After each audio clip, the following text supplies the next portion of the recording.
No.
1 cm yung haba yata nito. So pang malalaking kahoy lang daw siya guys, at saka kawayan pwede rin ganun.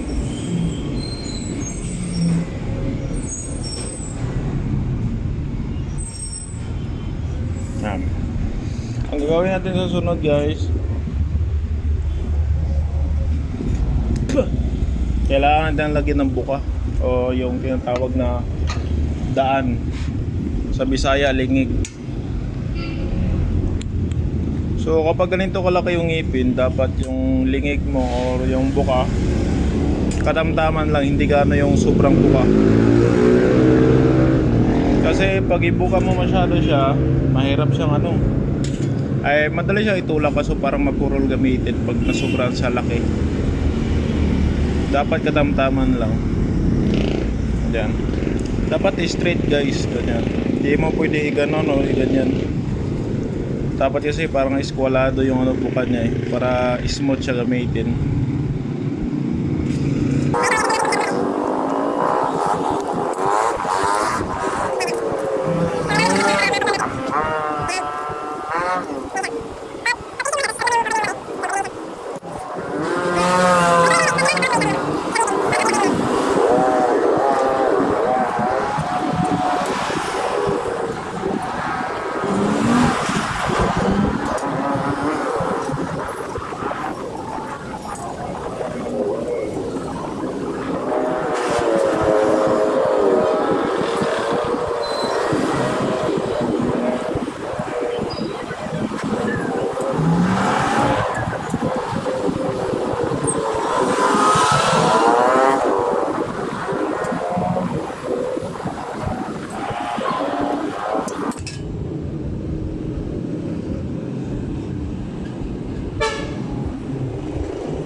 So ayun guys, kailangan nyo lang siya straightin.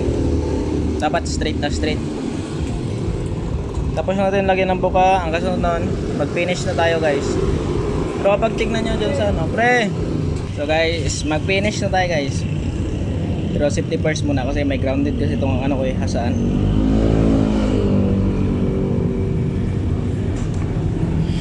Yan. Tapos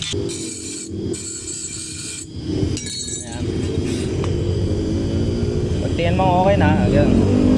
At saka pala guys, kailangan mong pag hindi pantay dyan sa taas, pag hindi pantay yung ngipin niya ganyan, punasan mo lang na ganito yung pinagamitan ng cutting wheel. Padaanin mo lang ganyan hanggang sa mapantay siya para makuha mo yung saktong ano, pinakamagandang hasa na pwede mong magawa. So mag-finish na tayo. So guys, inuuna ko dito. Ayan. Ay. Salamat pre. Ayun na to. Ha? Salamat pre. Sarap nito guys.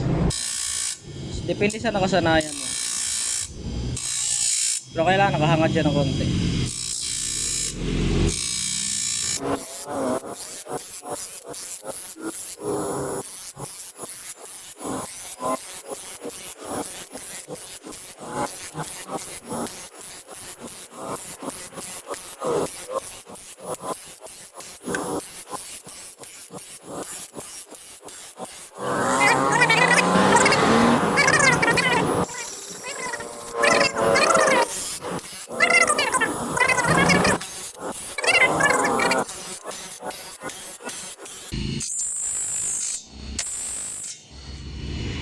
Ayan na guys.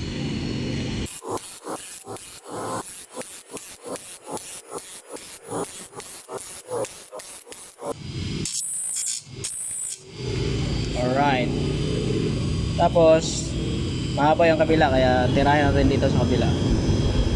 Ito yung number 3.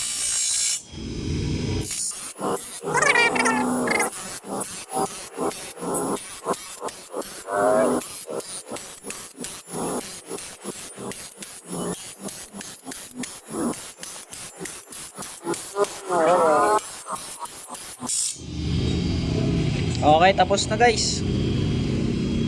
So ayun, silip-silipin nyo na lang kung may mas ngipin, mas mataas ng ngipin, dapat tirahin nyo yon para pumantay siya doon sa saktong align.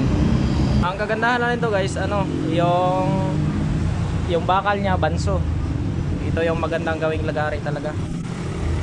Yan yung niya. Yan yung maganda talaga yung niyan. Ayan.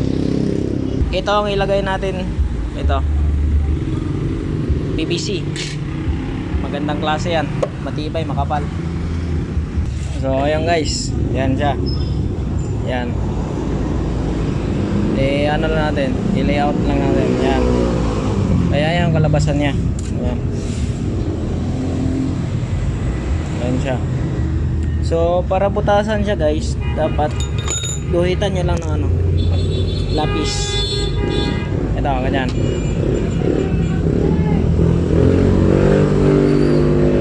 Yan.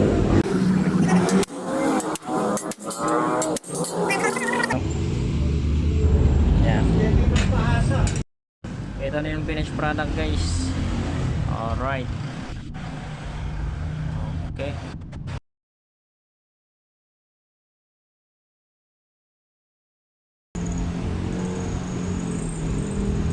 Haba niya.